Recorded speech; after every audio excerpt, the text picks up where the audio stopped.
यन्माया वशवर्ति विश्वमखिलं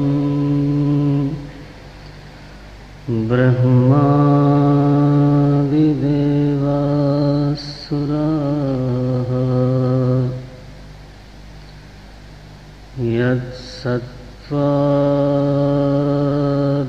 यत्सत्त्वादमृषैव भाति सकलम् रज्जौ यथा हेर्भ्रमः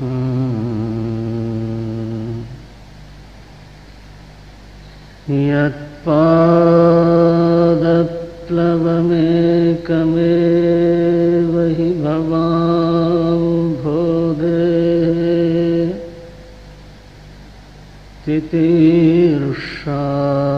तितीर्षावताम् वन्देऽहं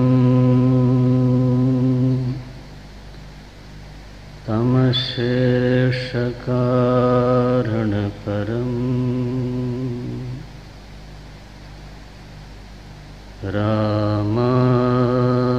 रामाख्यमीशं हरिम्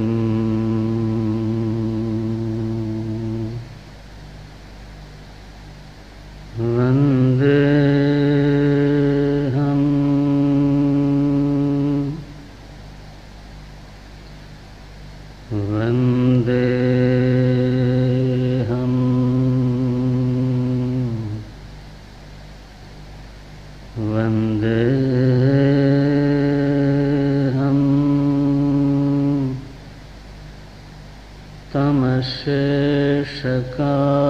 तमशेषकारणपरम्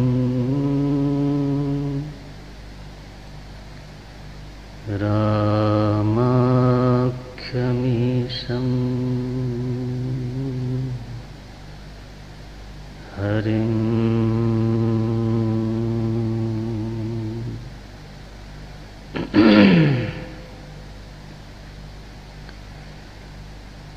श्रीराम जय जय राम।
श्रीराम जय जय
निज गिरा पावन करन कारण, राम जस तुलसी कही। भाषा बद्ध करब मैं सोई, मोरे मन प्रबोध जेहि होई, स्वांत सुखाय तुलसी रघुनाथ गाथा भाषा निबंधम अति मंजुलम आतनोति। प्रातःकाल के सत्र में हम लोगों ने मानस के प्रयोजन को केंद्र में रख के थोड़ी चर्चा की थी। क्योंकि हमारी शास्त्रीय पद्धति में ये बात कही गई कि पहले प्रयोजन का उल्लेख होना चाहिए, क्योंकि प्रयोजनम अनुद्दिश्य न मंदोपि प्रवर्तते। प्रयोजन सामने न हो, प्रयोजन ज्ञात न हो, तो मंद से मंद व्यक्ति की भी प्रवृत्ति नहीं होती। अगर ये बात पहले ही साफ हो कि ये प्रयोजन है, तो हम अपने भीतर मूल्यांकन करेंगे कि ये प्रयोजन हमको चाहिए या नहीं चाहिए। अगर चाहिए तो प्रवृत्ति होगी, नहीं चाहिए तो प्रवृत्ति नहीं होगी, उसकी ज़रूरत नहीं है। दुनिया में हजारों चीज़ें हैं, आदमी सबकी ओर प्रवृत्ति तो नहीं कर सकता। उसके हृदय के प्रयोजन से मिलता हुआ अगर प्रयोजन बाहर कुछ हो तभी प्रवृत्ति होगी। नहीं तो इतना बड़ा बाजार है, व्यक्ति हर दुकान में जाने लगे तो तो उसकी स्थिति क्या होगी। इसलिए परंपरा ये है कि आप पहले प्रयोजन का उल्लेख करो। तो हमने चर्चा आरंभ करते हुए बात कही थी कि मानस में गोस्वामी जी ने 3 प्रयोजन सामने बताए। पहला प्रयोजन है हृदय की निर्मलता, दूसरा प्रयोजन है प्रभु के बारे में प्रबोध प्राप्त करना। मानो गुरुमुख से श्रवण करने के बाद गोस्वामी जी को बोध प्राप्त है, लेकिन फिर प्रबोध की जरूरत है कि फिर ऐसा ज्ञान चाहिए तो जो प्रभावशाली हो, जीवन जिसके प्रभाव से चलता हो, जिस ज्ञान में पूरी तरह से निष्ठा हो, ऐसा तो ज्ञान चाहिए। सुबह हम कह रहे थे कि कई बार ज्ञान होता है लेकिन उसका प्रभाव नहीं होता। तो उपस्थिति है ज्ञान की,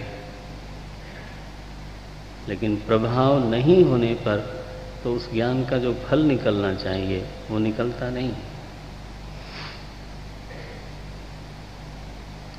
ज्ञान ऐसा हो कि हमारे जीवन में छा जाए, हमारे जीवन को संचालित करे, हमारे जीवन का निर्देशन करे। तो भाषा बद्ध करब में सोई, मोरे मन प्रबोध जेहि होई। थोड़ा कम।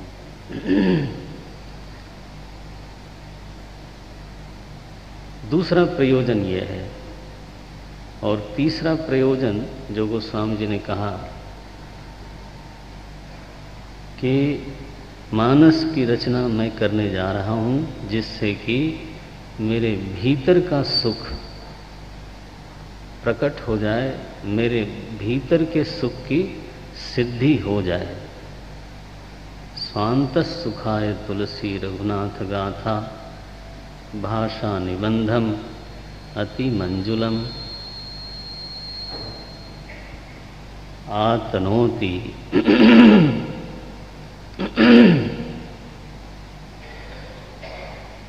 सो भीतरी सुख की सिद्धि के लिए, अंतर सुख की सिद्धि के लिए स्वाधीन सुख की सिद्धि के लिए,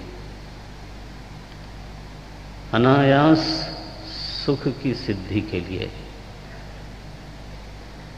उस सुख की सिद्धि के लिए जो अपना स्वरूप है, जिसको बाहर से नहीं आना है, जो भीतर पहले से विद्यमान है, प्रकट नहीं है, ज्ञात नहीं है,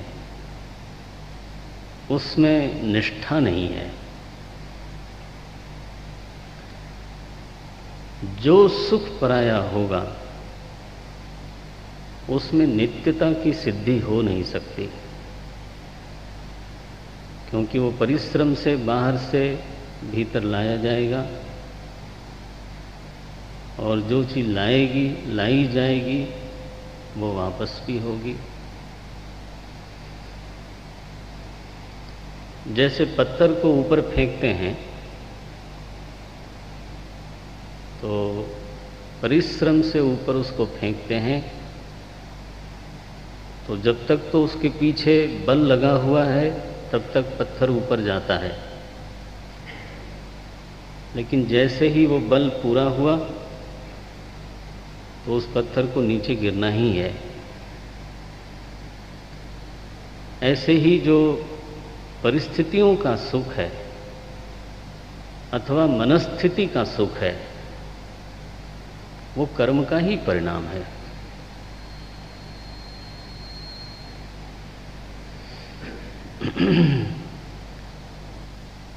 माने हम लोगों को जो सुख मालूम है, बहुत तरह के सुख के नाम लिए जा सकते हैं, लेकिन अगर उसकी दो श्रेणी बनाई जाए, एक परिस्थिति का सुख है।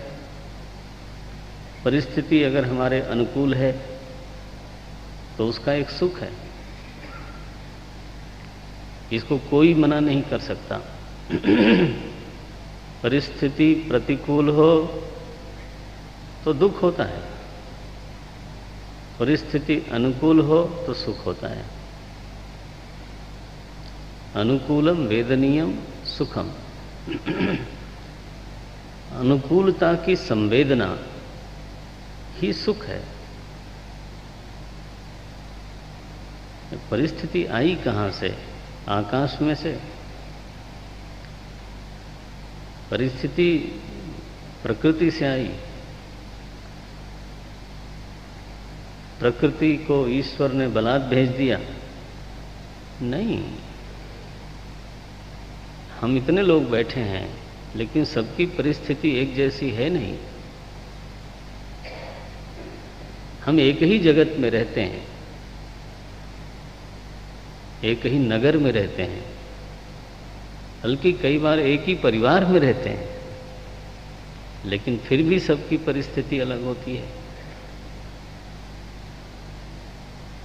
सबकी एक निजी परिस्थिति होती है और उसमें हमको रहना होता है। मेरी निजी परिस्थिति का कारण मैं स्वयं हूं। निज कृत कर्म भोग सब भ्राता। निज कृत, परकृत नहीं। मैंने जो कमाया है, मेरे जो कर्म हैं, वो मेरे लिए एक परिस्थिति का निर्माण करते हैं, और जब तक वो कर्म क्षीण नहीं हो जाते तब तक वो परिस्थिति हमारे सामने रहती है, चाहे हम उसको अच्छा माने, चाहे उसको हम बुरा माने। हम सभी लोग वास्तव में देखा जाए तो परिस्थिति निवासी हैं, परिस्थिति में निवास करते हैं। ऐसा कोई व्यक्ति नहीं है जो परिस्थिति शून्य हो। सभी के आसपास एक परिस्थिति है, एक परिस्थिति है। उस परिस्थिति का एक सुख होता है, लेकिन आप सभी जानते हो वो परिस्थिति बाहर है। उसी के साथ एक चीज है, उसका नाम है मनस्थिति। ये अंतरंग है, द स्टेट ऑफ माइंड, मनस्थिति। संभव है कि किसी की परिस्थिति अच्छी हो लेकिन मनस्थिति खराब हो, तो बाहर सब कुछ अच्छा होते हुए भी अगर कहीं मन उदास हो गया तो अब इसकी व्याख्या नहीं हो पाती कि बाहर तो कुछ बिगड़ा नहीं, बाहर तो सब ठीक ही ठीक है, अब मैं कहां जाऊं, बाहर को तो ठीक किया। तो अब यहां मनस्थिति अधिक प्रभावशाली हो गई। कई बार ऐसा भी होता है कि बाहर की परिस्थिति साधारण है या कहिए प्रतिकूल है, फिर भी भीतर की मनस्थिति अगर सुंदर हो तो वह व्यक्ति साधारण से साधारण परिस्थिति में अथवा कदाचित प्रतिकूल परिस्थिति में भी आनंद में दिखता है। और कभी आश्चर्य भी होता है कि इस व्यक्ति को आनंदित होने का तो कोई कारण नहीं है। प्रभु राम वन में हैं, नंगे पांव चलते हैं, बताओ, वस्त्र बदलने के लिए दूसरा जोड़ा नहीं है, भूमि पर शयन करते हैं। कभी ऐसी भी परिस्थिति आती है जब वो मजदूरी देना चाहते हैं केवट को और उनके पास देने के लिए कुछ है नहीं। माने कभी ऐसी भी परिस्थिति आती है। त्रिभुवन स्वामी एक लीला करके दिखाते हैं। थोड़ा बेस बढ़ाएंगे।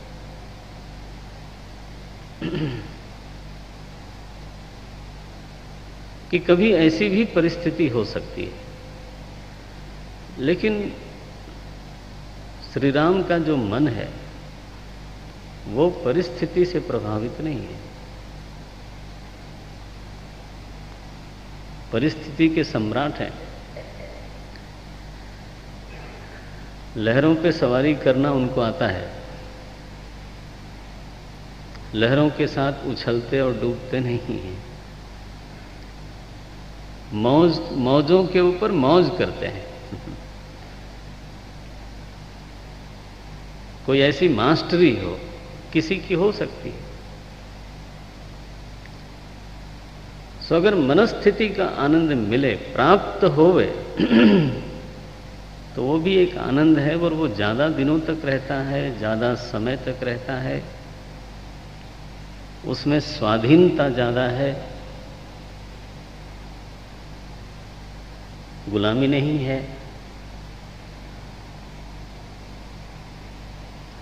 लेकिन फिर वह जो मन की स्थिति है वो भी अभ्यास से ही सिद्ध है।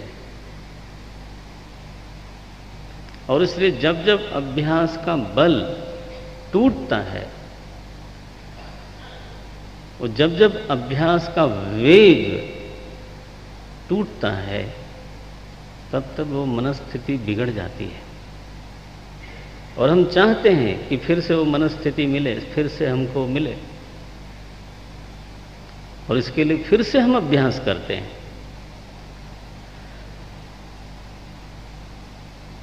तो ये जो निरंतर अभ्यास के ऊपर टिकी हुई जो मनस्थिति का सुख है, मनस्थिति का आनंद है, गोस्वामी जी को ये भी संतुष्ट करता नहीं। कोई ऐसा सुख हो जिसको बनाना न पड़े, जिसके पीछे अभ्यास भी न हो, स्वरूप का सुख हो,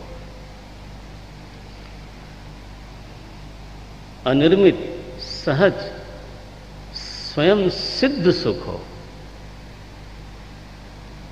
संयोग का सुख न हो, स्थिति का सुख न हो।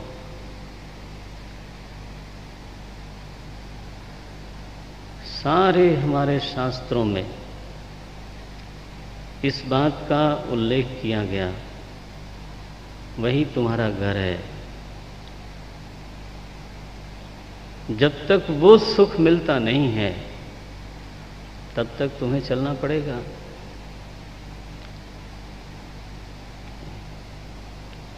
चलो वही देश वा उसी देश की यात्रा करें।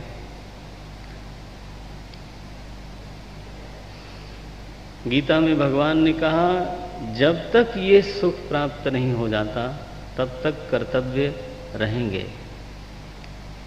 बेटा जल्दी कर लो। हाँ। यस्य आत्मरतिरेव स्यात् आत्मतृप्तस्य मानवः आत्मन्येव च संतुष्टः तस्य कार्यम न विद्यते। केवल उसी को कोई कर्तव्य बचता नहीं है। अन्येषां कार्याणि विद्यन्ते, बाकी सभी लोगों के लिए कर्तव्य रहते ही रहते हैं। गोस्वामी जी ने यहाँ रूपक दिया, उसमें कहा कि नदी को तब तक बहना ही है जब तक वो समुद्र में मिल न जाए।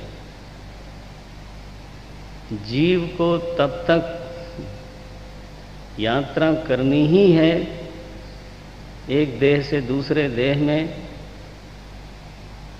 जब तक राम स्वरूप सिंधु समूहानी, जब तक स्वरूप सिंधु में प्रवेश न हो जाए, स्वरूप सिंधु में जीव विलीन न हो जाए।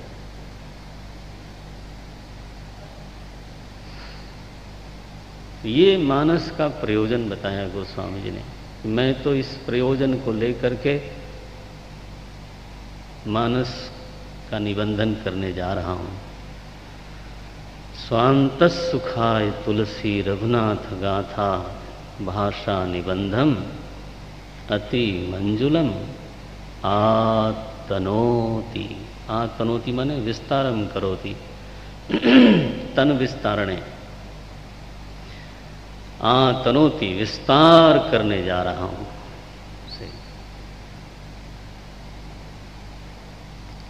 प्रातः काल के सत्र में चित्त में फिर से आ जाए, इसके लिए थोड़ी आवृत्ति करता हूं। प्रातः काल के सत्र में गोस्वामी जी के गुरु परंपरा का उल्लेख था कि मानस कहाँ से प्रकट हुई। बोलते हैं, रचि महेश निज मानस राखा। भगवान शंकर के द्वारा रामचरितमानस का प्रणयन हुआ। बहुत दिनों तक मानस उनके मानस में रहा। सबसे पहले उन्होंने पार्वती अम्बा को दिया क्योंकि वो अधिकारिणी थी। फिर उसी शिव जी ने कागभुसुंडी जी को दिया। तेहि शिव कागभुसुंडी ही दीन्हा। फिर कागभुसुंडी जी ने याज्ञवल्क्य ऋषि को दिया। तेहि सन जाग बलिक मुनि पावा। और याज्ञवल्क्य ऋषि से भरद्वाज ऋषि को प्राप्त हुआ। और इस तरह से कैलाश से प्रवाहित होती हुई ये रामचरित गाथा तो प्रयाग की भूमि में आई, क्योंकि प्रयागराज में भरद्वाज ऋषि रहते हैं। भरद्वाज ऋषि बसहि प्रयागा, जिन्हें राम पद अति अनुरागा। यही तो उनका अधिकार है, इसीलिए तो राम कथा उनको मिली। जिन्हें राम पद अति अनुरागा। जब भरद्वाज ऋषि को ये प्राप्त हो गई कथा, गोस्वामी जी कहते हैं बीच में बहुत सारे सद्गुरु लोगों का योगदान रहा और राम कथा गुरु शिष्य परंपरा से प्रवाहित होते होते होते होते अंततः मेरे गुरु तक पहुंची। गोस्वामी जी के शिक्षा गुरु थे नरिहर दास जी, ये उनके दीक्षा गुरु थे, और शिक्षा गुरु थे उनके शेष सनातन जी। तो गोस्वामी जी के ऐसे दो गुरु थे। कथा ऐसी है कि वाल्मीकि जी को शिव जी ने प्रेरित किया कि कलयुग में एक बार आके फिर गाना, क्योंकि जो तुमने गाया है उसका अनुमोदन स्वयं भगवान ने किया था त्रेता में। आपको याद होगा कि भगवान के चरित्र का लेखन गोस्वामी जी ने उसी समय कर दिया। राम जी के रहते रहते न केवल कर दिया बल्कि लवकुश को सिखा दिया। न केवल सिखा दिया बल्कि लवकुश को उन्होंने राम दरबार में भेजा कि वहां जाओ और गाओ, और अगर हमने कुछ अन्यथा लिखा होगा तो टोकेंगे, क्योंकि ये संयोग ऐसा है विचित्र कि राम जी की कथा राम जी के सामने सुनाई जा रही है। दोनों बच्चे वाल्मीकि जी के सिखाए हुए तो अपनी वीणा लिए हुए पहुंचे राम दरबार में, और उन्होंने राम जी की कथा राम जी के सामने सुनाई, और राम जी ने अपना अनुमोदन किया उस पर। तो शिव जी को लगा कि इससे अधिक प्रामाणिक है, जिस पर अनुमोदन स्वयं प्रभु का प्राप्त होए। तो बोले वाल्मीकि जी अब कलयुग में एक बार फिर आना। तो ऐसा हम लोगों की श्रद्धा है, शास्त्रों में इस तरह के उल्लेख भी हैं कि वाल्मीकि जी स्वयं वाल्मीकि तुलसी भय ऐसा बोलते हैं, और कुछ इस तरह से उनका प्राकट्य हुआ कि आरंभ में परिस्थिति के संदर्भ में तो बड़ी पीड़ा थी, बहुत पीड़ा थी। जन्म लेते हुए तीसरे दिन ही माता मर गई, पिताजी ने त्याग दिया, दासी ने 5 वर्ष तक पालन किया, चुनिया दासी कहते हैं। फिर वो भी शांत हो गई। गोस्वामी जी अनाथ रहे तो 2 वर्ष तक, ऐसी श्रद्धा है, शास्त्रों में ऐसी बात कही जाती है कि 2 वर्ष तक माता पार्वती उनको रोज भोजन कराती थी, स्वयं आती थी, उनका पालन करके जाती थी। शिव जी ने देखा कि ये तो इन्होंने इनको दत्तक पुत्र बना लिया हैं? माता जी ने तो इनको गोद में ले लिया, तो मैं तो नेचुरल पिता हो ही गया। जब माता किसी को पुत्र बना ले तो पिताजी की क्या हिम्मत।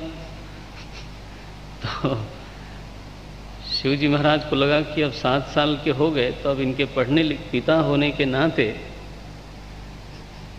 अब मेरी जिम्मेदारी है कि इनके पढ़ने लिखने की व्यवस्था की जाए। तो उन्होंने स्वप्न दिया नरहर दास जी को कि आप जाओ उस गांव में, हरिपुर गांव था नाम, वहाँ जाओ और वहाँ एक ब्राह्मण बालक है, उसको आप ले आओ। वैसे भी कोई उसको रोकने वाला वहाँ नहीं है कोई उसको मेरा कहने को तैयार नहीं है। माने क्या परिस्थिति है। जिस बालक का योगदान शताब्दियों तक रहने वाला है और विश्वव्यापी होने वाला है, उस बालक के आरंभ की परिस्थितियां ऐसी थीं, अद्भुत लगता है। तो उसको मेरा कहने वाला ही कोई नहीं ये मेरा बच्चा है, मत ले जाओ, ऐसा कहने के लिए कोई नहीं है।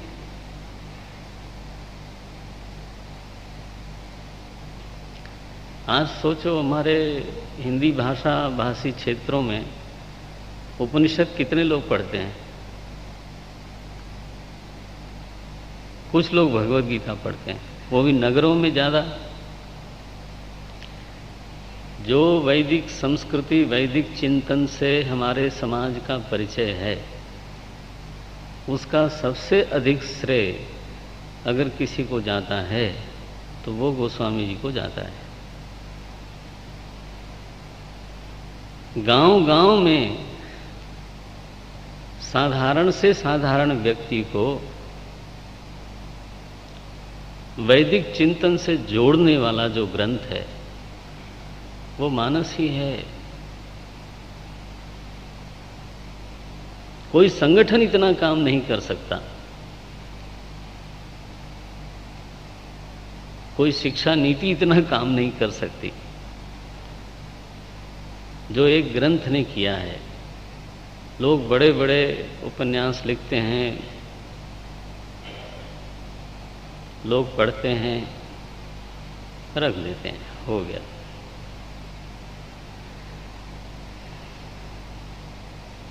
जीवन की दिशा को मोड़ देने वाला ग्रंथ। और इनकी व्याप्ति देखो आप, शंकराचार्य जी भी पढ़ते हैं, महाराज जी, स्वामी अखंडानंद जी महाराज जैसे मूर्धन्य विद्वान मानस सुनते हुए सोते थे। मैंने खुद पाठ किया, उस पर प्रवचन करते हैं। और फिर गांव का एक साधारण बिल्कुल किसान, उसको भी चौपाइयाँ याद हैं। तो इतनी बड़ी व्याप्ति तो मुझे और किसी ग्रंथ में दिखती नहीं है। बात बात में मुहावरे की तरह लोग चौपाई बोलते हैं। प्रायः देखा ऐसा जाता है कि जो चीज़ विद्वानों को प्रिय है वो साधारण लोग के प्रवेश का विषय नहीं है,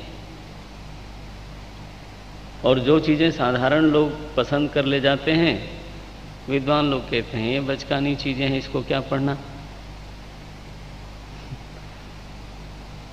लेकिन मानस ऐसा है, बुध विश्राम सकल जल रंजनी। विद्वानों को यहाँ विश्राम मिलता है और साधारण से साधारण जनता का चित्त में रंजन होता है। ऐसा कुछ ग्रंथ प्रकट हुआ भगवान की कृपा से। ऐसा महामानव, बल्कि कहना चाहिए प्रभु का भक्त, उसकी आरंभिक परिस्थिति विचित्र है। वो कहते हैं हनुमान जी के मंदिर पर रहते थे गोस्वामी जी, वहाँ लोग गुड़ चना चढ़ा जाते थे तो बंदरों से पहले उनकी लड़ाई होती थी उस गुड़ चने के लिए, क्योंकि बानर भी रहते थे वहीं। 4 चने को चटकत हों, ऐसा कहीं लिखा कि 4 चने के लिए कभी चटकना पड़ता था। तो नरहरदास जी पहुँचे, वहाँ से ले आए अपने आश्रम में, और उनकी सेवा, उनका विनय और उनकी धारणा शक्ति देखी उन्होंने। तो वैष्णव परंपरा के अनुसार उनको दीक्षा दी और उनका नाम रखा गया तुलसीदास। करीब 2 वर्ष रहे नरहरदास जी के यहाँ और उन्हीं की सेवा में रहते थे, अंतेवासी थे।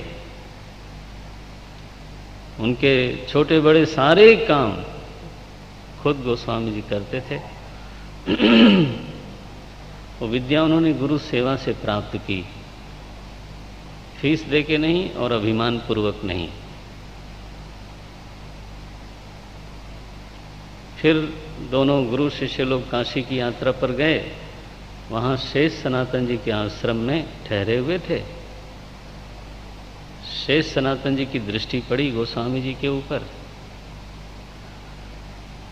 उन्होंने देखा ये बालक तो बड़ा अद्भुत है, इतनी धारणा शक्ति, इतना विनय, इतना समर्पण और प्रभु के प्रति इतना भाव। तो उन्होंने अनुरोध करके नरिहर दास जी से शेष सनातन जी ने उनको मांग लिया, बोले इस बच्चे को हमें दीजिए। आप जानते हो कुम्हार जब चलता है ना और उसको कोई मिट्टी बड़ी प्यारी सी मिल जाए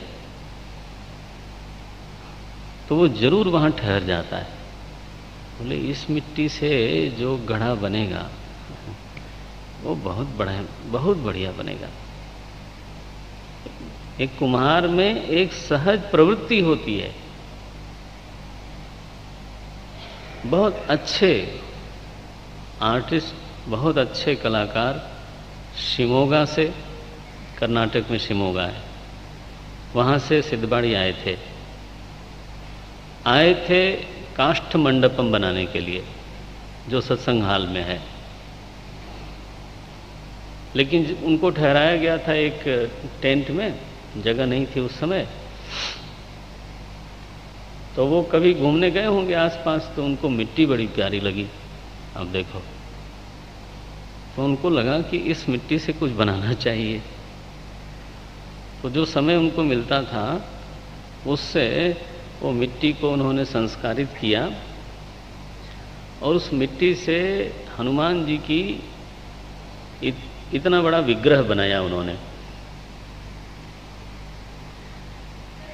तो जब लोग जाते थे वहाँ देखने तो धीरे धीरे वो बात गुरुदेव के पास पहुंची कि बड़ा ही सुंदर हनुमान जी की मूर्ति बनाई उसने। हम पढ़ रहे थे उस समय। तो गुरुदेव गए देखने उसको कि कैसा बनाया है। देखा उन्होंने, बोले ओहो बहुत ही सुंदर है। पूछा उससे कि बिल्कुल इसी तरह की मूर्ति 40 फीट की तुम बना सकते हो? बोले हाँ बना देंगे। तो फिर उस प्रसंग का परिणाम ये हुआ कि हमारे हनुमान जी, वीर हनुमान, सिद्धबाड़ी में पधारे और एक दिव्य मूर्ति का निर्माण हुआ। और वो जो मिट्टी की मूर्ति है वो गुरुदेव के कमरे में रखी है अभी तक। तो मैं ये निवेदन कर रहा था कि कभी मिट्टी को देख के भी कुम्हार ललचाता है। न्याय दर्शन में गंगेश उपाध्याय को देख करके आचार्य को लालच हो गई कि इस बालक में इतनी प्रतिभा है, इसको पकड़ो। स्वयं आचार्य जी गए उनकी मां के पास। गंगेश उपाध्याय नव्य न्याय के आचार्य हुए। न्याय दर्शन में एक नया मोड़ दिया। प्राचीन न्याय बोलते हैं, गौतम ऋषि ने प्रणीत किया और उसके बाद गंगेश उपाध्याय ने नव्य न्याय का आरंभ किया। कुछ लोगों को जरूर मालूम होगा। तो उनकी प्रतिभा देख करके आचार्य स्वयं गए उनकी मां के पास और उनसे भिक्षा मांगी कि ये बालक हमको दे दो। वो तो 4-5 साल के बालक थे। घटना सुना दूं, शायद याद रह जाएगा। फिर प्राचीन काल में ना माचिस इतनी सुलभ नहीं थी, तो लोग घरों में आग बचा के रखते थे।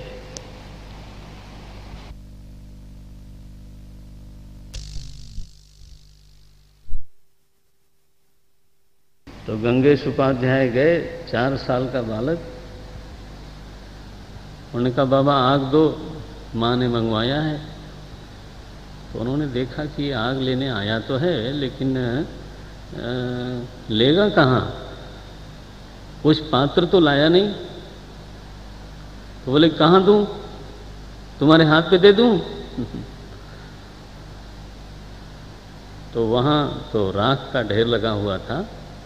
तो उन्होंने तुरंत अंजलि में राख भरी पूरी और बोले हाँ महाराज दे दो।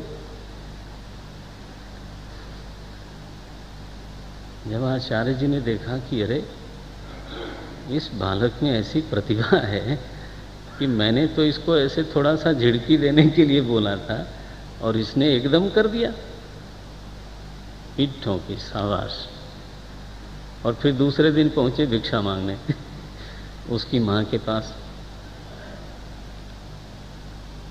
फिर से मैं बात वही कह रहा हूं कि कभी मिट्टी देख के कुम्हार को लालच होती है। गोस्वामी जी को देख करके शेष सनातन जी को लगा कि इसको यहाँ रहना चाहिए, और उन्होंने फिर गोस्वामी जी को 15 वर्ष तक पढ़ाया।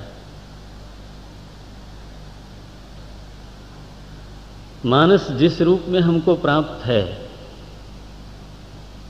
और जिसके जरिए प्राप्त है उसकी महिमा को भी हमको देखना चाहिए।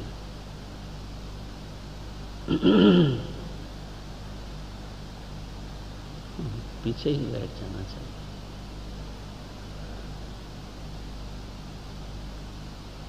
रहीमन छोटे नरन ते होत बड़े नहीं काम।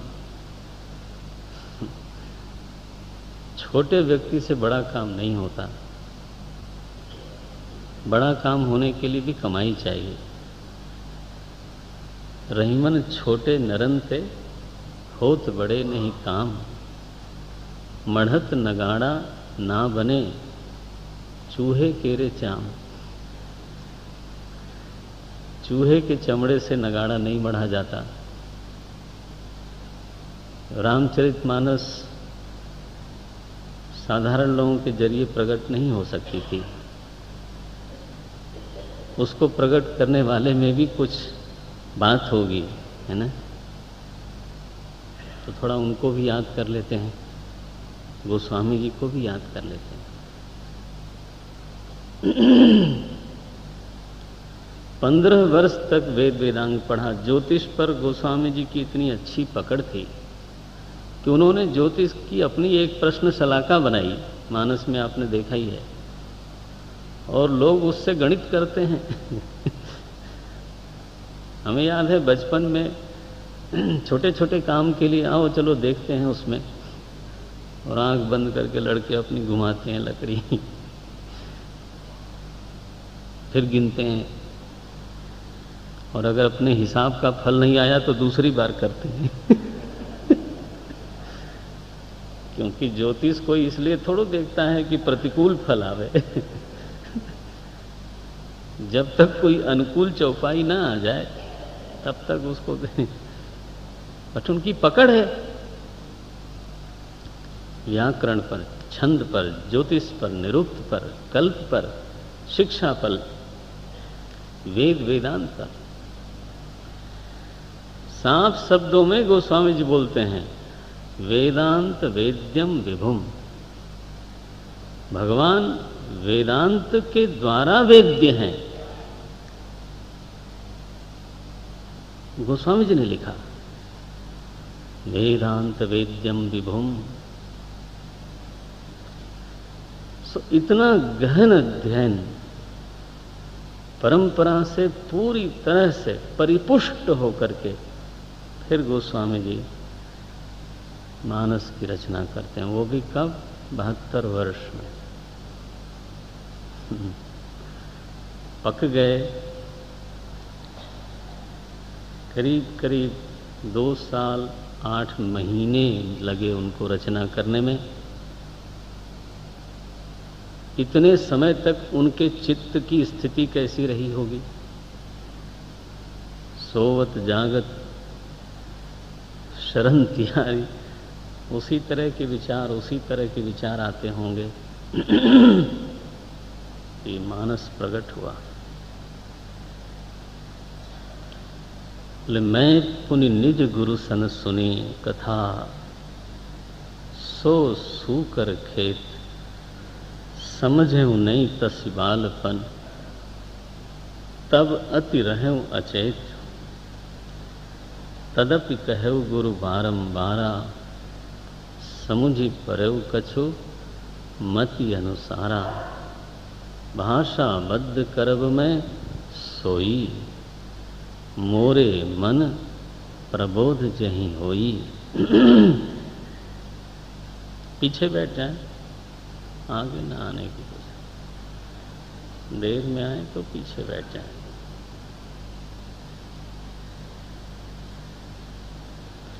कैसे प्रकट होता है मानस? गोस्वामी जी ने इसके बारे में जो लिखा है, तो हमारा मन होता है कि एक बार हमको उसको ध्यान में लाना चाहिए, क्योंकि वो हमारे लिए भी बहुत ज़रूरी है। कैसा बोलते हैं वो? 35वें दोहे के बाद की पंक्तियां हैं बालकांड के। सुबह हमने पढ़ा था उसको।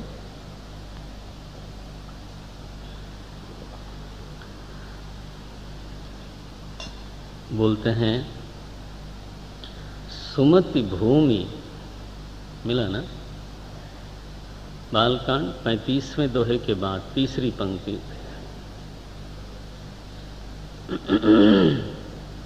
सुमति भूमि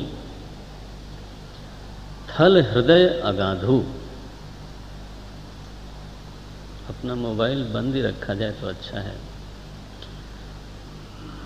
तो बोले कोई सज्जन हो, उनकी मति सुंदर हो। दोनों चीज़ों का उल्लेख किया है। हृदय में गहराई हो, हृदय में उदारता हो, और बुद्धि सुंदर हो। ये दो चीज की मांग करते हैं। सुमति भूमि थल हृदय अगाधु। सुंदर मति हो, तीक्ष्ण हो, विषय में प्रवेश करने वाली हो, तत्व में अवगाहन करने वाली बुद्धि हो, वो तो ठीक है, लेकिन धारण करने के लिए हृदय में गहराई चाहिए, अगाध गहराई चाहिए। बोलते हैं चित्त में उदारता हो, चित्त में विशालता हो, संकीर्णता न हो। जिसके जिसके पास होगा, मेरे ख्याल से बहुत लोगों के पास होगा, कृपा करके चेक कर लें और बंद करके ही फिर आवें तो ज़्यादा अच्छा है। तो विघ्न क्यों करना। मैं जानता हूं कि अभी एक दो सत्र फिर भी कहीं कहीं से कोई कुछ किसी का बच्चा रोएगा। ये मोबाइल क्या है? तो अपने बच्चे को संभाल लो भाई। तो हृदय की विशालता हो, संकीर्ण न हो। इसका अर्थ मैं इतना ही समझता हूं कि अगर सच्चाई, अगर रोशनी मिलती हो तो उसे स्वीकार करने का भाव होना चाहिए, चाहे वो कहीं से आती हो, चाहे वो दूसरे के ग्रंथों से आती हो, चाहे बालक के मुंह से आती हो, चाहे वृद्ध के मुंह से आती हो। संकीर्ण का अर्थ ये हो जाता है कि क्योंकि उन्होंने कहा इसलिए मुझे स्वीकार नहीं है, हो गया। अब चाहे वो सच हो, चाहे वो लाभकारी हो, तो हम जब इस तरह से कहीं दीवालों में फंस जाते हैं तो बहुत सारी अच्छाइयों से और बहुत सारी सच्चाइयों से दूर हो जाते हैं। सत्याग्रही हो वे व्यक्ति, दुराग्रही न हो। सत्य कहीं से भी मिलता हो, हृदय उसको पसंद करे, हृदय उसको स्वीकार करे। हम देखते हैं, हम अपना जब स्वभाव अगर संभाले नहीं, बिगड़ जाए अगर स्वभाव, तो कोई बात सच होने पर भी दूसरे संप्रदाय से कही है वो नहीं चाहिए, लो। तो उसमें नुकसान किसका हुआ? अपना हुआ। और इसीलिए गोस्वामी जी के मानस में संप्रदाय का आग्रह कहीं भी नहीं है, कहीं भी नहीं है।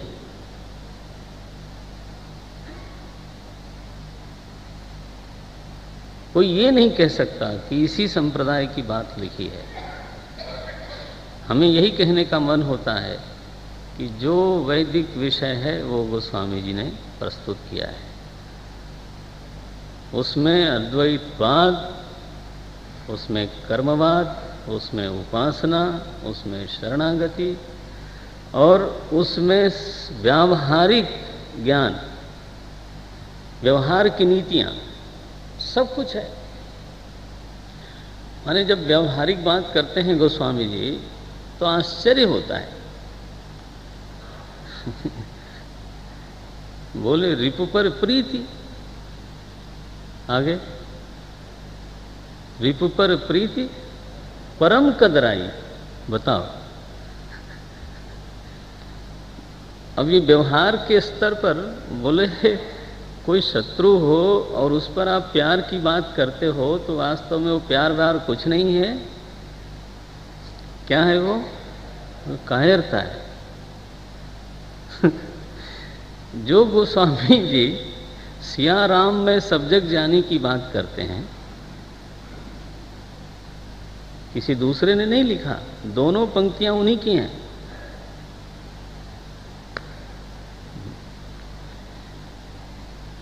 निज प्रभु मैं देखें जगत, ये पंक्ति भी उनकी है। और रिपु पर प्रीति परम कदराई, ये भी उन्हीं की पंक्ति है।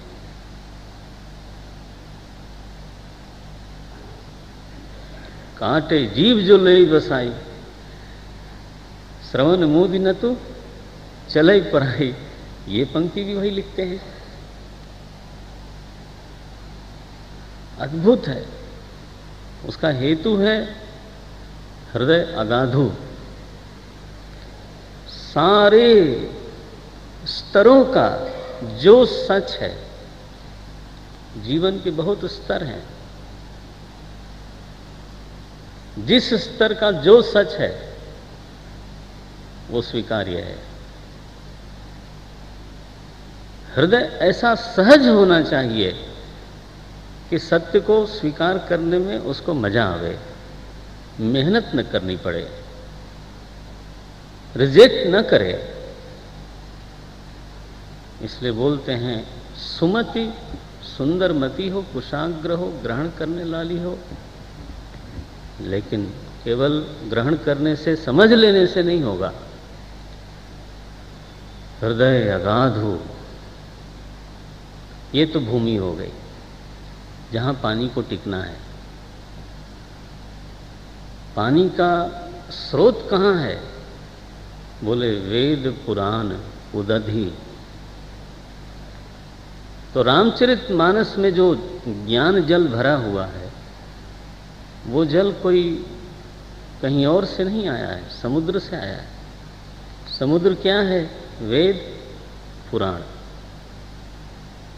इसका क्या अभिप्राय है कि गोस्वामी जी जिस मानस के प्रणयन की बात कर रहे हैं वो वैदिक है।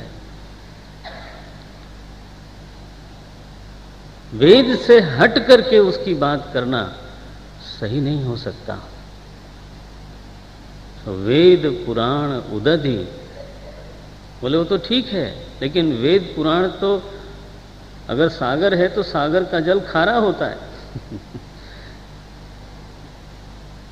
उससे एक अंजलि पानी पीना मुश्किल है।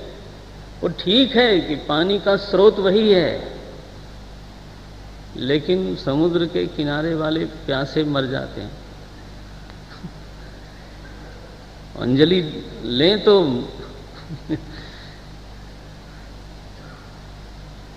उस जल में से खारापन निकाल के, लवण को दूर करके मीठा मीठा जल लेकर के आने वाला कौन है?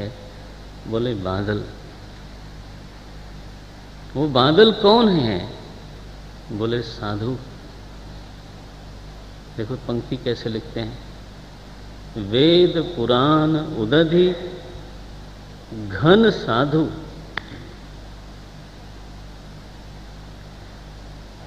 क्योंकि वेद पुराण में जो क्लिष्टता है, एक तो वैदिक भाषा है, संस्कृत है।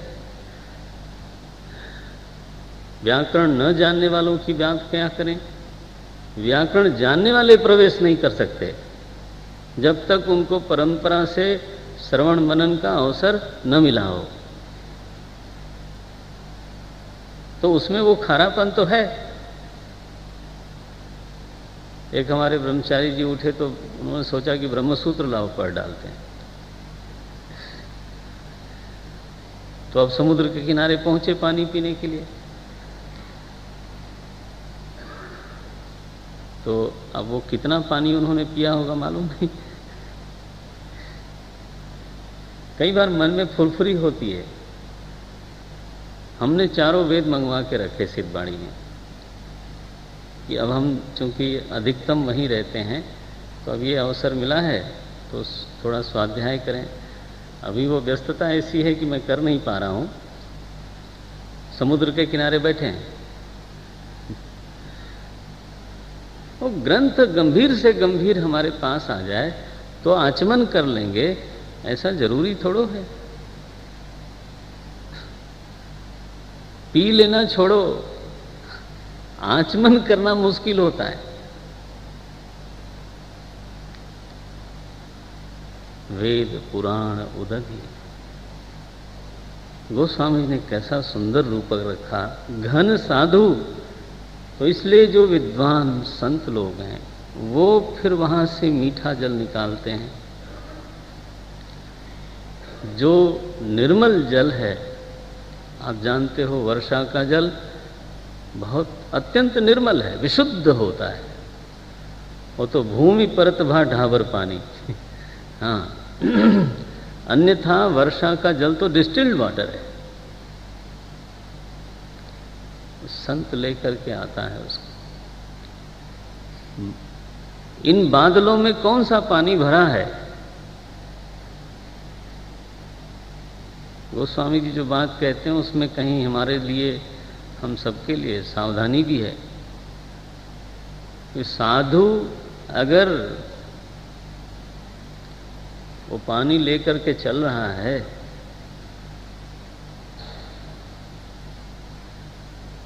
तो परीक्षा है कि वो सही पानी लेके चल रहा है कि नहीं। क्या लिखते हैं, बरसहि राम सुजस बर बारी। इन बादलों में केवल एक ही पानी होना चाहिए, राम सुजस। भगवान का निर्मल यश, चाहे निर्गुण का हो चाहे सगुण का हो। इसलिए गोस्वामी जी की ये काकभुसुंडी के द्वारा कही हुई पंक्ति है, वो एहिमह की बजाय जहिमह है। अब इतना सावधान मैं भी नहीं रहता, लेकिन कहाँ से दिमाग चला गया, तो इसलिए कोई इसमें इतनी बड़ी गलती नहीं है। जहिमह आदि मध्य अवसाना प्रभु प्रतिपाद्य राम भगवाना। क्योंकि गोस्वामी जी का आग्रह है कि बादल में और कोई पानी नहीं होना चाहिए। वेद पुराण से उठा हुआ बादल प्रभु का यश लेकर के चले। He should become the carrier of Bhagwan Yash. And if he is carrying something else also, हाँ, अगर कुछ और भी लेके चल रहा है वो बादल अर्थात साधु, तो गोस्वामी जी शायद नाक भौं सिकोड़ेंगे जरूर, बोलेंगे ये तो गड़बड़ हो गई। बरसहि राम सुजस, बर बारी श्रेष्ठ जल, उसकी बरसात करता है कोई निर्मल संत। बरसात तो होती है लेकिन पानी टिकता नहीं हर जगह। कहाँ टिकेगा? सुमति भूमि थल हृदय अगाधु। मांग करी है बुद्धि, सुंदर बुद्धि हो और हृदय गहरा हो, हृदय विशाल हो, हृदय संकीर्ण न हो, इतना तो होना चाहिए। पानी बरसता सब जगह है लेकिन टिकता हर जगह नहीं है, ये सबकी देखी हुई चीज है। जो भूमि उठी हुई है अभिमान से, वहां भी पानी बरसता है, टिकता नहीं है। पानी टिकता वहीं है जहां भूमि दबी हुई है। विनय है। नारायण। अच्छा भाई, बोले जब भर गया ना तालाब, तो तालाब स्वच्छ होना चाहिए। क्या लिखते हैं? लीला सगुन जो कहई बखानी, सोई स्वच्छता करई मल हानि। जो सगुण लीला है ना भगवान की, वो मानो उस जल की स्वच्छता है। जल तो भगवान का यश हो गया, लेकिन उस जल में जो स्वच्छता है वो सगुण लीला है। और जब हम उस लीला में अपने मन को डालते हैं तो मन निर्मल होता है। करई मल हानि।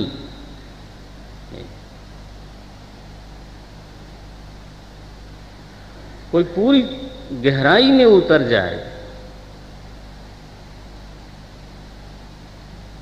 लेकिन उसके पहले पहले लीला से अपने को धो ले।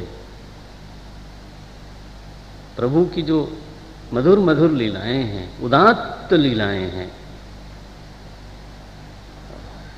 पहले चित्त को उसमें भिगोना चाहिए, चित्त को नहलाना चाहिए।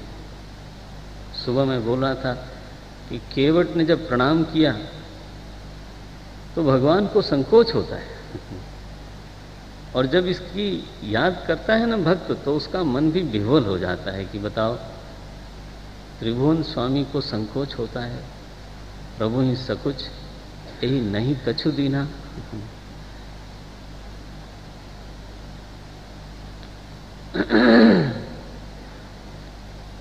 लीला सगुन जो कहीं बखानी, सोई स्वच्छता करई मल हानि। जल में स्वच्छता है, जल में शीतलता है, जल में मधुरता है, तीन बातें हैं। तो शीतलता मधुरता क्या है? बोलते हैं प्रेम भगति जो बरनि न जाई। भगवान के प्रति जो समर्पण के प्रसंग हैं, जो प्रेम का प्रसंग है, मानो वही इस सरोवर के जल की शीतलता है, इस सरोवर के जल की मिठास है। इसका अर्थ ऐसा लेना चाहिए कि अगर समर्पण न हो, समर्पण के प्रसंग न आवे, तो स्वच्छता भले होवे लेकिन मिठास नहीं होगी। हृदय को शीतलता का अनुभव नहीं होगा। तो बात तो सही है कि हृदय में जो आग है ना, वो ठंडी तभी होती है जब समर्पण होता है। तब हृदय को आश्रय मिल जाता है, प्रभु संभाल लेते हैं कि हाँ, क्यों डरता है, मैं तो हूं। जैसे ही ये आश्वासन मिला, हृदय शीतल हो गया। आश्वस्त हृदय में जो मिठास होती है,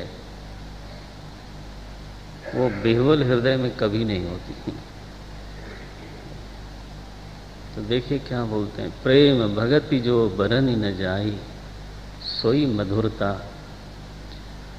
ज़्यादातर लोग मानस लेके आए हैं, और मेरा अनुरोध है कि रोज लेके आवें, सभी लोग लेके आवें। भरसक हम जगह जगह पाठ करेंगे, शैली यही है।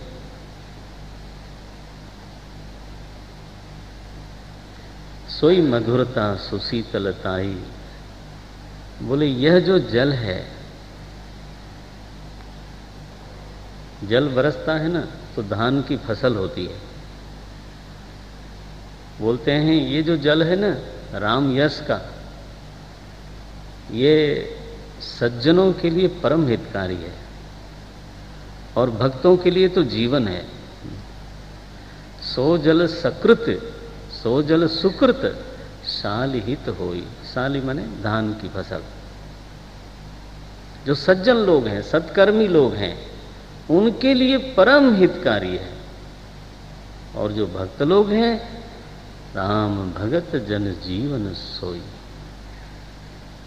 तो ये जल हमारे जीवन में बरसना चाहिए, और न केवल बरसना चाहिए बल्कि ठहरना चाहिए। अब आगे कैसे हुआ? बोले जब जल बरसा, बरसात में तो सरोवर लबालब हो गया और थोड़े दिनों बाद पता चला सूख गया। तो ऐसी स्थिति हमारे इस मानसरोवर की न हो जाए,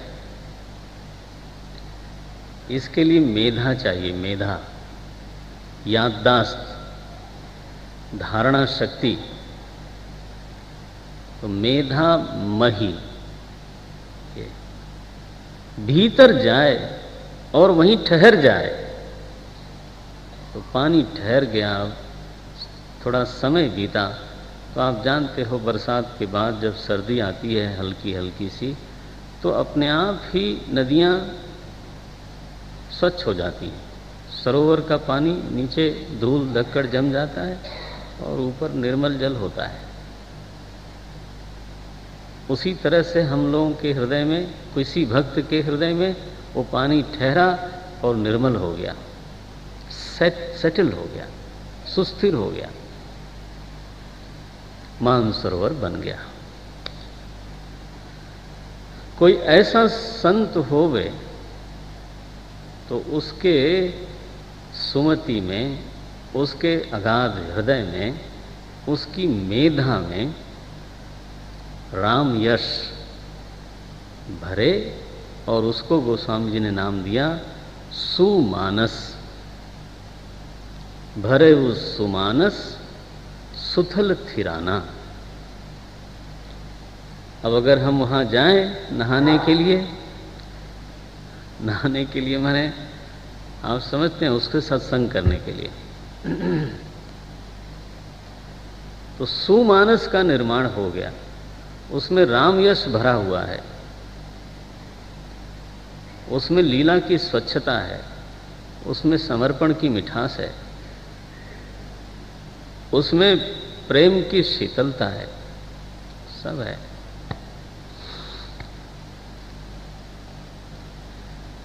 उतरे कैसे उसमें? बोले घाट बने हैं, 4 घाट हैं और उन घाटों में सीढ़ियां लगी हुई हैं। गोस्वामी जी ने कहा घाटों से उतरोगे तो डूबने का डर नहीं रहेगा, सरोवर में पानी बहुत है, इसलिए संवाद का घाट बनाया। तो शिव जी और पार्वती जी एक घाट पर कथा कर रहे हैं, उसके जरिए उतरना। कागभूषुंडी जी और गरुण जी दूसरे घाट पर कथा कर रहे हैं, उसके जरिए उतरना। याज्ञवल्क्य ऋषि और भरद्वाज जी कथा कर रहे हैं, उसके जरिए उतरना। और गोस्वामी जी स्वयं और उनका मन, और फिर हम लोग थोड़ा दूर बैठ के, लेकिन उनका मुख्य श्रोता गोस्वामी जी का, उनका मन है। अब हमारे विद्वानों ने, संतों ने नाम दिया कि गोस्वामी जी दीन घाट पर बैठे हैं। कागभूषुंडी जी का जो घाट है उसको लोग उपासना या भक्ति का घाट बोलते हैं।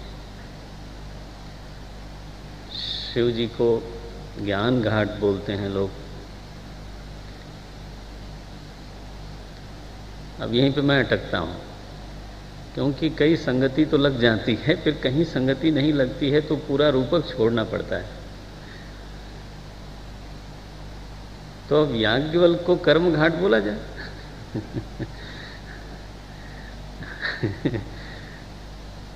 तो वो तो मुझे संगति दिखाई नहीं देती, मैं आपके सामने ही स्वीकार करता हूं। वेद में तो कर्म मीमांसक लोग निरीश्वरवादी हैं। बताओ, तो मानस में निरीश्वरवाद की तो जगह ही नहीं है। भरद्वाज जी तो जो अधिकारी हैं उनके बारे में क्या कहा गया? भरद्वाज मुनि बसहि प्रयागा, और पहला गुण क्या है उनका? जिन्हि राम पद अति अनुरागा। ये तो अब हम कैसे बोलें कि वो कर्म घाट है? किंकर जी महाराज तो ऐसा बोलते थे कि प्रयागराज का जो घाट है वो त्रिवेणी संगम है, उसको कोई एक नाम नहीं दे सकते। वहाँ गंगा जी भी बहती हैं, वहाँ यमुना जी भी बहती हैं, और वहाँ सरस्वती जी भी बहती हैं। अनाग्रह घाट कहना हो तो कह लीजिए। अधिकारी के अनुसार सबके लिए जो व्यवस्था वेद भगवान करते हैं, सभी को उपासना मार्ग अनुकूल नहीं होता, सभी को विचार मार्ग अनुकूल नहीं होता, सभी को कर्मयोग का मार्ग अनुकूल नहीं होता। अधिकारी के अनुसार जिसको जैसा लगे। तो मैं कोई नाम देने की बजाय मैं ये कहूँगा कि ये 4 घाट हैं। याज्ञवल्क्य जी का घाट, शिव जी महाराज का घाट, और काकभूषुंडी जी का, और तुलसीदास जी का। ये सेफ है। तुलसी घाट कहना बहुत अच्छा है, दीन घाट से ज़्यादा सेफ है। दीन होंगे, अच्छी बात है, लेकिन तुलसीदास जी कहना ठीक है। सो मैं ऐसे बोल देता हूँ। भगवान शंकर का घाट, याज्ञवल्क्य ऋषि का घाट, तुलसी जी का घाट, और फिर काकभूषुंडी जी का घाट। और इस घाट पर 7 सीढ़ियां बनी हैं उतरने के लिए। पानी में उतरने के लिए सीढ़ियां हैं। सप्त प्रबंध सुभग सोपाना।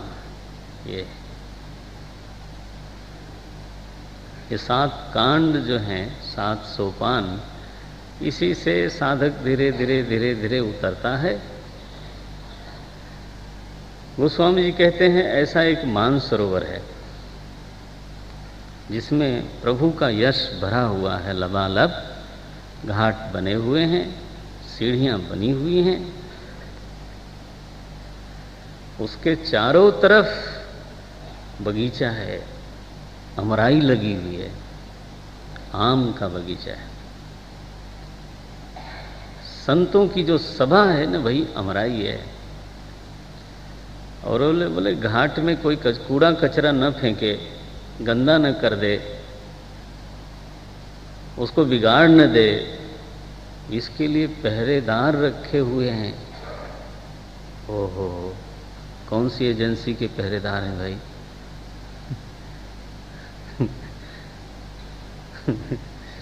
शहरों में एजेंसीज हैं। गोस्वामी जी ने लिखा, जे एहि गाँवहि चरित संभारे, तेई एई ताल चतुर रखवारे। बोले जो लोग इसको बहुत संभाल के गाते हैं,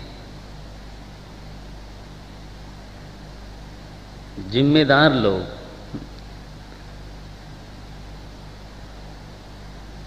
वो इसके पहरेदार हैं। अब देख लो, जे एहि गाँवहि चरित सम्हारे।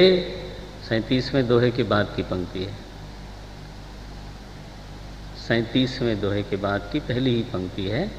जे गाँवहि मिला यह चरित सम्हारे, तेई एई ताल चतुर रखवारे। ये पहरेदार लोग हैं, बड़ी जिम्मेदारी है, संभाल के गाना चाहिए, सावधानी से गाना चाहिए। गोस्वामी जी ने कहा साधारण जो लोग हैं वो इस ताल की तरफ आ ही नहीं पाते। कोई नहाना चाहता हो इसमें तो उसकी योग्यता क्या है? जो नहाई चह सर भाई, सो सत्संग करो मन लाई। जो इसमें नहाना चाहता है उसके लिए तो एक ही उपाय है कि वो सत्संग करे। गोस्वामी जी ने यहाँ पर अब अपनी कविता की बात कही कि इस मानस सरोवर में आस्वादन करने के लिए मेरा मन उतरा, और जब उतरा चख चाहिए तो हृदय में उसके आनंद भर गया। गोस्वामी जी अब अपने मानस की बात कर रहे हैं। उनका मानस जब इस मानसरोवर में नहाया, आस्वाद किया, चखा, तो लिखते हैं भयउ हृदय आनंद उछाहु, भयउ हृदय आनंद उमगउ प्रेम प्रमोद प्रबाहु, उमगउ प्रेम प्रमोद चली सुभग कविता सरिता सो, चली सुभग कविता, चली सुभग कविता सरिता सो।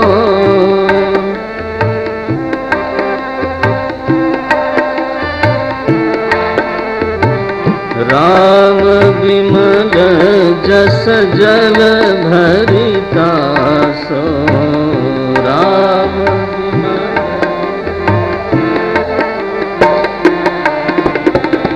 सरजू नाम सुमंगल मूला,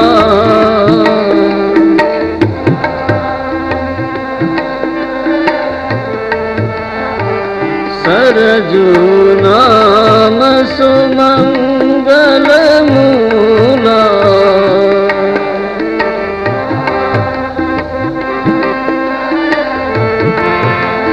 लोक वेद मत मंजुल कूला,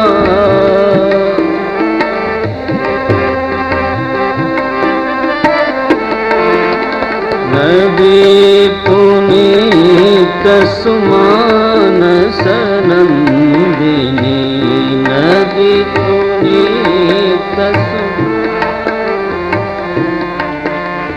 नदी पुनीत सुमान सनंदिनी।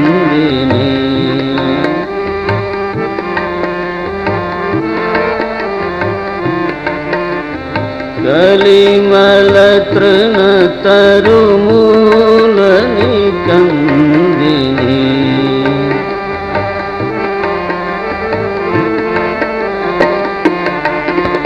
श्रोता त्रिविध समाज पुर, श्रोता त्रिविध, श्रोता त्रिविध समाज पुर, श्रोता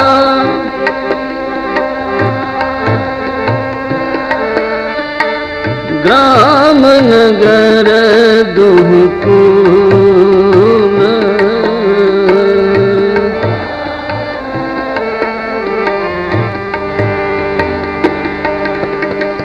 संत सभा अनुपम अवध,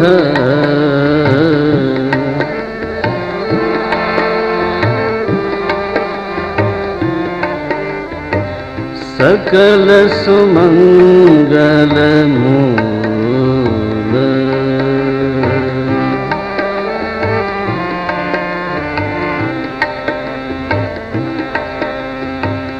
राम भगति सुर सरित जाई,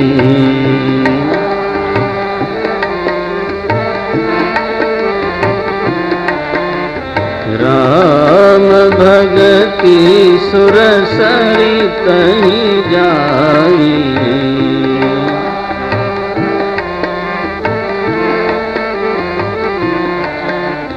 मिली सुकीरति सरज सुहाई,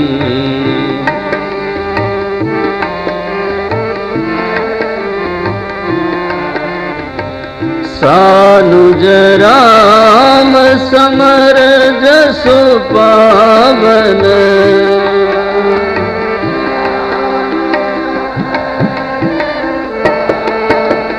मिलऊ महान दुसोन सुहावन।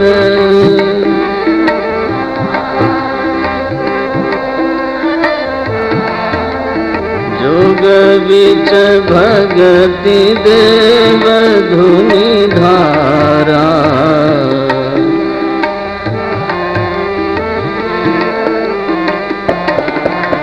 सोहति सहित सुबिरति विचारा।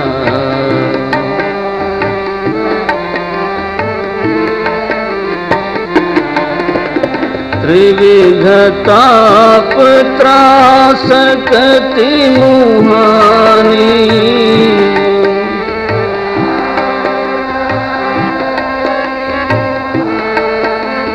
राम स्वरूप सिंधु समुहानी।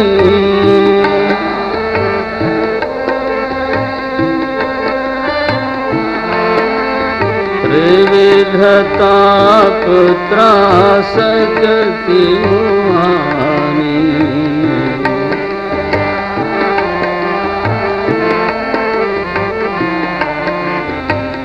राम स्वरूप सिंधु समुहानी।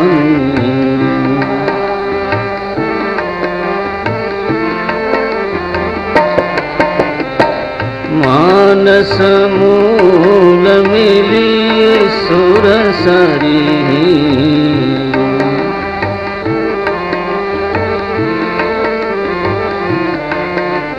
सुनत सुजन मन पावन करी।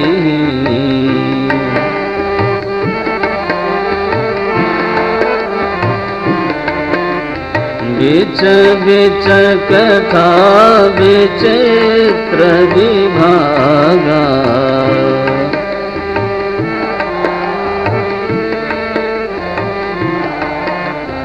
जनु सरि तीर तीर बन भागा।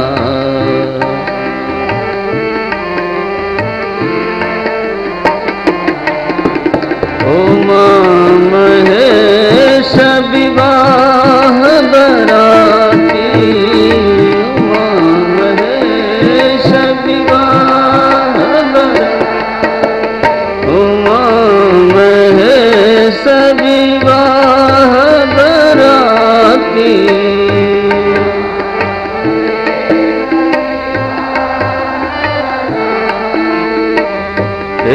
जलचर अगणित बहु भांति,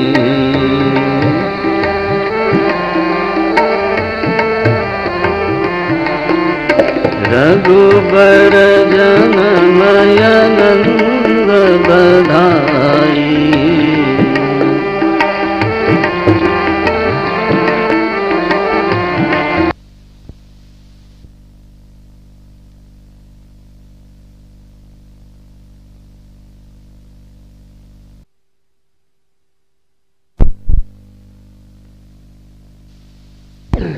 यह कोई निजी प्रयोजन या व्यक्तिगत प्रयोजन, इस शब्द से इसको नहीं देखना चाहिए, क्योंकि अंतः व्यक्ति धर्म नहीं है। अन्यथा तो जो एक व्यक्ति का अंतः सुख है, आज पूरी दुनिया के अंतः सुख का साधन कैसे बन सकती है? जो लोग हिंदी नहीं जानते, हिंदी भाषा उनकी मातृभाषा नहीं है, उन प्रदेशों में, उन देशों में मानस को लोग प्यार करते हैं, उसका कोई कारण होगा।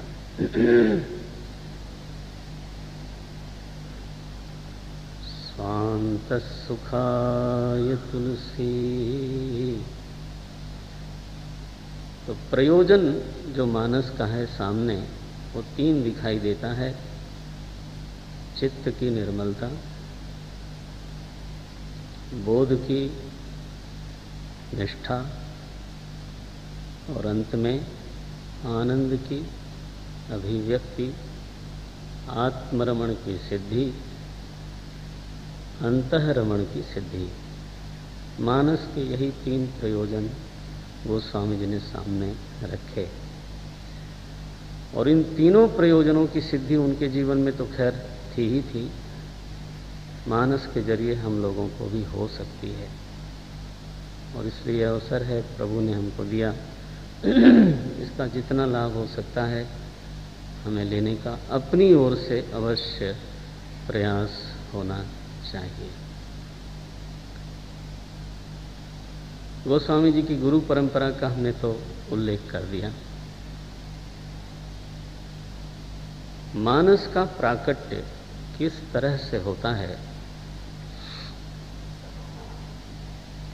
गोस्वामी जी अपने गुरु परंपरा का उल्लेख करने के बाद जब ये हमको कहते हैं कि भाषाबद्ध कर्म में सोई, तब प्राकट्य की एक कहानी बताते हैं कि मानस से जो प्रकट हुआ, रामचरित मानस जो प्रकट हुआ, उसकी भी एक पूरी प्रणाली है, उसकी भी एक प्रक्रिया है, मानो कि स्वयं की कोई कथा कह रहे हों। और वो हम पहले देखते हैं, बाद में शुरुआत से शुरू करेंगे। कुछ चौपाइयाँ पढ़नी भी चाहिए। ये नारायण 35वें दोहे के बाद की पंक्तियां हैं बालकांड के। मानस के प्राकट्य की कथा है ये। रामचरित मानस किस रूप में प्रकट हुआ, एक आध दोहा हम पढ़ते हैं, फिर हम आते हैं इस पर। मिला होगा शंभु प्रसाद, आप दोहराइएगा। शंभु प्रसाद सुमति हुलसी, शंभु प्रसाद सुमति,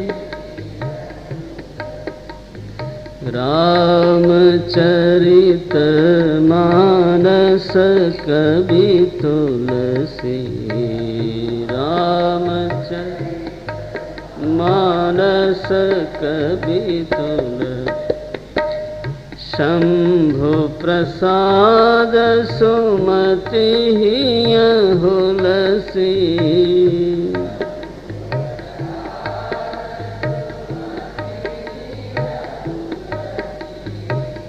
शंभु प्रसाद सुमति हुलसी,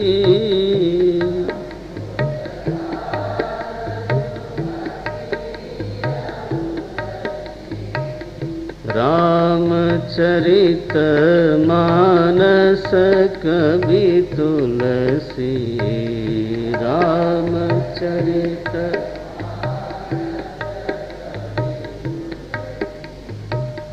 करई मनोहर मति अनुहारी,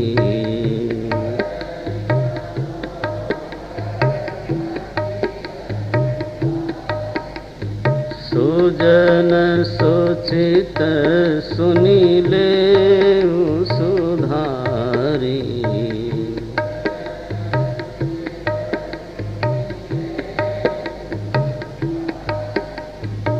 सुजन सुचित सुनी ले सुधारी।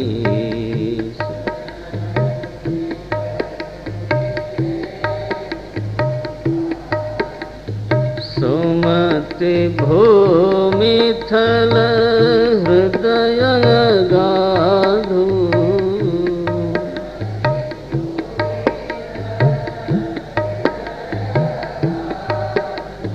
सुमति भूमि थल हृदय गाधु। भूमि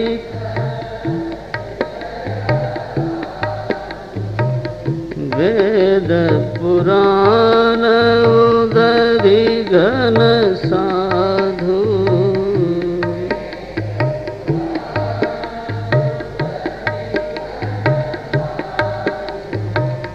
बरसहि राम सुजस बर बारी।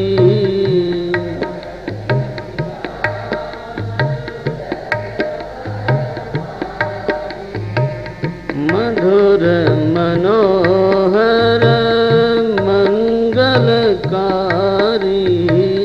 मधुर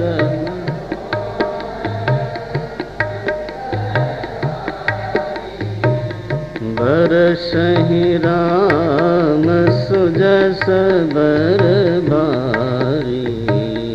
बरस सुजस बर बारी। मधुर मनोहर मंगलकारी। मनोहर मंगलकारी। लीला सगुन जो कहि बखानी।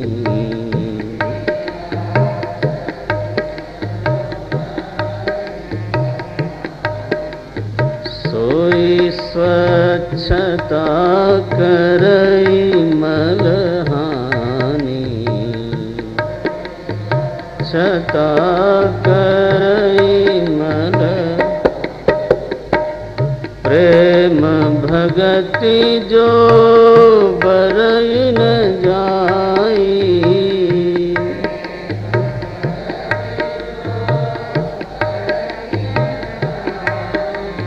प्रेम भगति जो बरनि न जाई।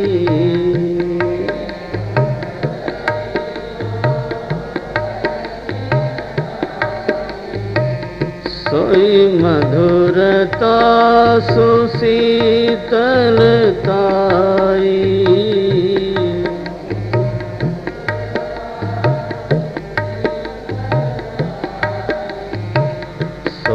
जल सुकृत सालित होई।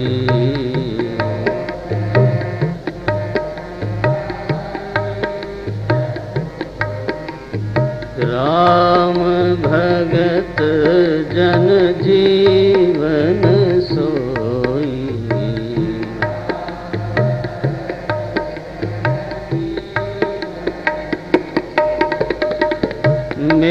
मेधामयी गत सो जल पा।